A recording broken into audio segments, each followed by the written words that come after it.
As you look at that, what's striking is how different these results are, not just from the propositions, but how far away they are from teams, that how diametrically opposed they seem to be, especially with regard to closure.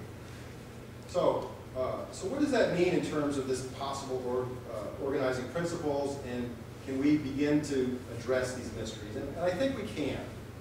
And if you think about it, the explanations for closure and this whole issue of how this can be, why are the most successful those who have the lowest levels of closure, it seems to be all about the platform. It's a platform that makes this happen, that enables this to happen. So we're suggesting, and again, this is kind of taking a step beyond the dissertation, it says, we're suggesting that platform mediation may be one of, or perhaps the key organizing principle for open source. So let's reflect on the mysteries.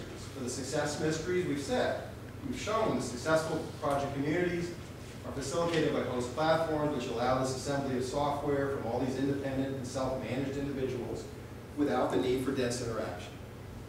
So we've shown that partially addresses the success mystery. But how about the David, can you define platform mediation?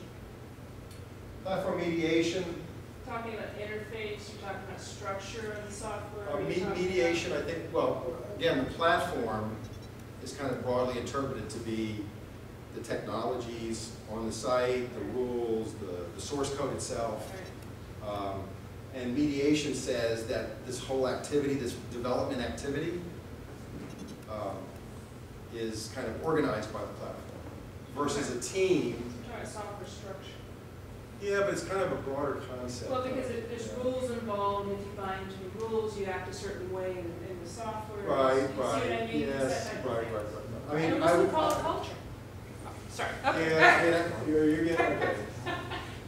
I didn't finish that. But the contrast would be teams are organization mediated.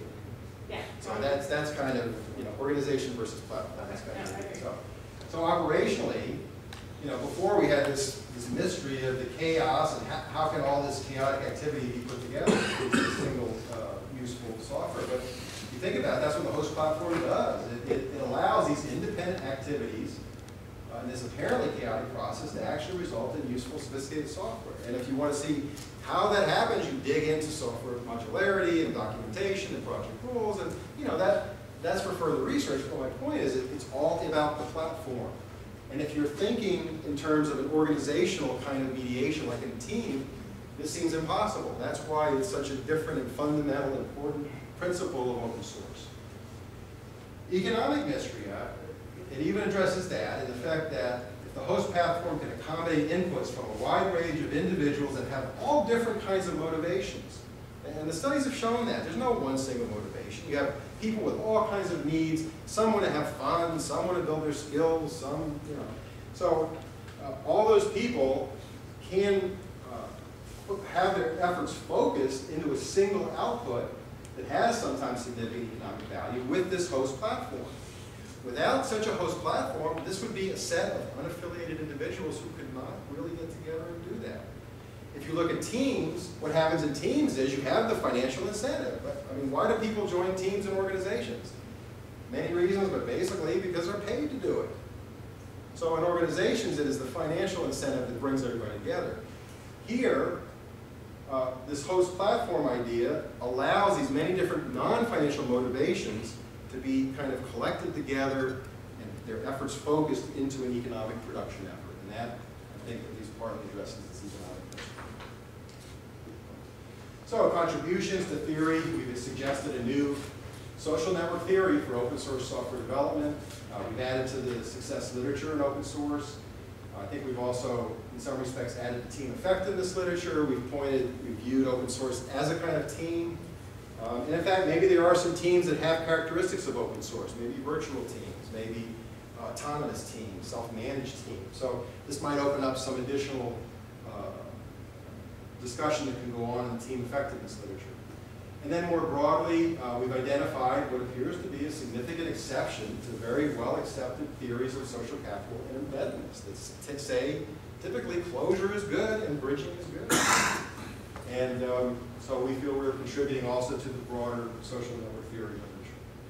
In terms of practice, of course, this can provide guidance to administrators and sponsors of open source projects, having a better understanding of the social network structures that matter and don't matter, and what they are.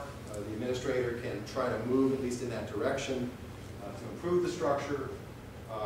Actually, because of the nature of social network analytical methods, these can actually be converted into metrics that could use existing public forum data that's already there. So basically, these projects, SourceForge could start putting a couple of bugs on each project that says, you know, group density, core density. So you could actually see from literally minute to minute how those density measures are going, and administrators and even the whole community might be able to see, wow, we're going in the right direction, but if you see density going up, it's like, well, maybe there's a problem.